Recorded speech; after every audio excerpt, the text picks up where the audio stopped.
Good evening and thank you for tuning in. I'm Bill Potter with the WJTS News. A Salem man is facing charges after beating up a 63-year-old man. Perry County Central Dispatch received a report of an assault that occurred on the parking lot of a convenience store located at William Tell Boulevard and Highway 66 on Monday evening. Tell City police officers responded to learn that the victim, a 63-year-old Tell City man, was forcefully struck by 23-year-old Robert Alexander of Salem. The victim fell to the ground and suffered a significant injury and was later transported to Owensboro Health. The extent of his injuries is unknown. At this time, the investigation into this incident revealed that the victim and Alexander did not know each other, and the assault was seemingly unprovoked. Alexander was eventually arrested without incident. He was charged with aggravated battery and lodged in the Perry County Detention Center. A road closing in Jasper is coming up in the next few weeks. The Jasper Street Department and their contractor Calcar Paving is closing Power Drive from HRJ Lane and extending north for approximately 500 feet at 8 a.m. on Monday, October 25th. The closure is a result of a complete rebuild of the concrete street in this area. This project is expected to extend for approximately 3 weeks, barring inclement weather or any other unforeseen events. Motorists will use Kimball Boulevard as a detour around this construction. And another road note, the Indiana Department of Transportation announces a complete closure of the ramp from US 41 northbound to County Road 550 south in Princeton. Contractors will close the ramp for pavement repairs on or around Thursday, October 21st. Earlier this summer, a section of concrete on the ramp was noticed to have been heaving. A temporary speed limit was placed on the ramp as NDOT worked to schedule repairs. During this project, several sections of concrete will be replaced as well as the asphalt. Approach to the ramp, that work is expected to be about a week depending upon weather conditions. The ramp will be closed around the clock during this project. NDOT urges drivers to always slow down and stay alert near crews.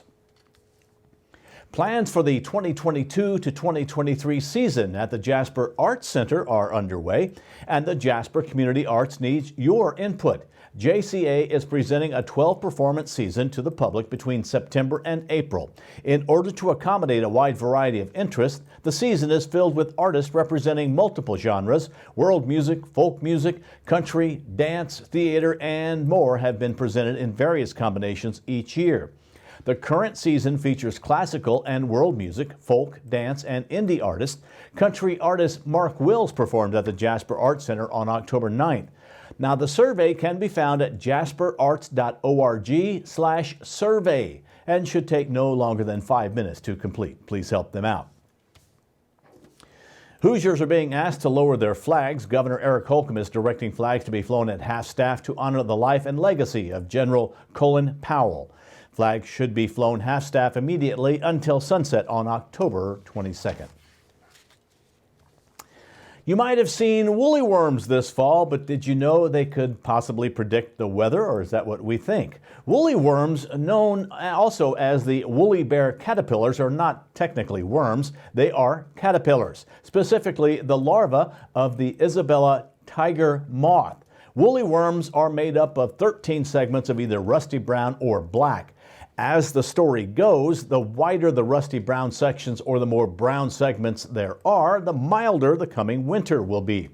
The more black there is, the more severe the winter will be.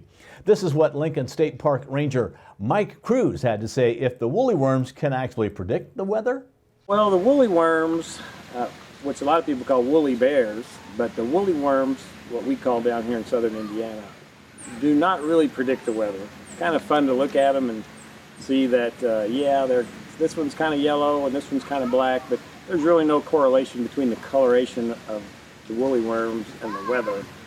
The legend goes, the blacker they are, the more difficult the winter or the colder the winter's going to be. But that's really there's nothing really to correlate that, because the woolly bear or the woolly worm, actually there's 260 species of those. They shed their skin actually 6 times. So the coloration is really got nothing to do with it. As far as the colors go, this is what Mike Cruz had to say about whether or not the woolly worm colors have a special meaning. It's got mostly to do with the age, the species, and their nutrition. So it's got really nothing to do with weather, or at least we haven't found that out yet. At least we haven't found any scientific correlation. Although Mike Cruz said that woolly worms do not change colors to predict the weather, the myth that they do predict the weather will surely live on for years to come. We are now 1 week away from an event showing job openings around Du Bois County. The Jasper Chamber of Commerce and Grow Southwest Indiana Workforce are conducting a drive-through job fair from 11 a.m. to 1 p.m. Eastern Time on Wednesday, October 27th at St. Joseph's Church in the South parking lot. If you have any questions, call the Jasper Chamber of Commerce at 812-482-6866 or Grow Southwest Indiana Workforce at 812-430-1140. Now, Indiana reported 2,023 new cases of COVID-19 for the state and 51 new deaths. Indiana has recorded a total of 1,003,647 cases for COVID-19 and 15,833 deaths reported in the state since the pandemic began. 56.8% of Indiana's population is fully vaccinated. Now, in Du Bois County, we saw 9 new cases and no new deaths on Wednesday. The Indiana Department of Health reported a 7-day positivity rate of 10.1% amongst all tests and 24.6% amongst unique individuals. As of right now, only 61.4% of the county is fully vaccinated. For surrounding counties as of Wednesday, Spencer had 11 new cases and 1 new death, with 53.6% of its population vaccinated. Davies County has 21 new cases and 1 new death, with just 38.5% of its population vaccinated. Martin has 6 new cases and 42.9% of its population vaccinated. Lawrence County has 19 new cases and 1 new death, with 51.3% of its population vaccinated. Orange County has 6 new cases, 51.3% of its population vaccinated. Pike County has 3 new cases, 45% of its population vaccinated. Crawford County, 2 new cases with 48.6% of its population vaccinated. Perry has 1 new case with 60% of its population vaccinated. And Warwick has 7 new cases. They have 66.7% of their population vaccinated. 12.6% of ICU beds for Indiana District 10 are in use for COVID alone. Health officials encourage all citizens to get vaccinated. The higher the percentage of population that is vaccinated, the safer we all will be. To get scheduled for your first shot, go to ourshot.in.gov. Harvest season is underway, and that means motorists need to pay extra attention. Farm equipment can be very large and can move slowly on county roads and highways. That calls for patience and safe driving practices. The website Hungry for Truth offers 5 safety tips that all drivers should follow. 1, keep an eye out. Operators of farm machinery cannot always see motorists. That means drivers need to pay close attention, especially when driving by fields being harvested, because the equipment could unexpectedly enter the road from a field.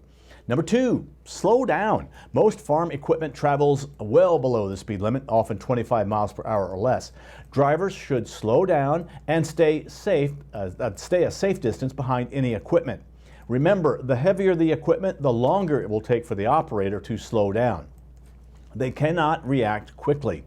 Number 3, stay a safe distance away. This creates greater visibility and will allow the operator of the machinery to make wide turns.